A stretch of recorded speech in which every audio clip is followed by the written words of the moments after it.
Tinatapos na agad ni Manny. Alam natin na gustong-gusto balik ni Manny yung kanyang corona, yung world crown niya no, sa WBC, yung regular ng WBC.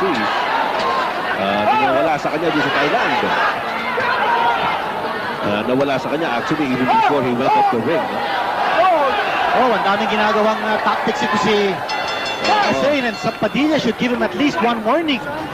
Hindi pa nilalapitan ni Padilla. Ewan ko, pinasikip, pero wala yata.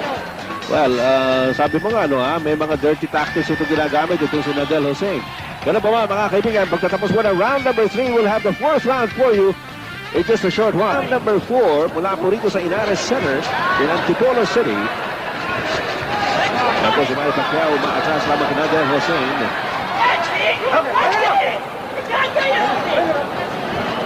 Referee is Carlos Sani Padilla. Very tense. Practice din natin dito.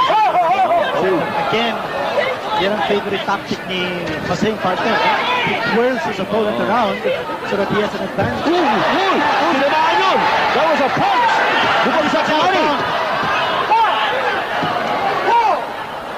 Ayan, bumagsak po si Manny Pacquiao here.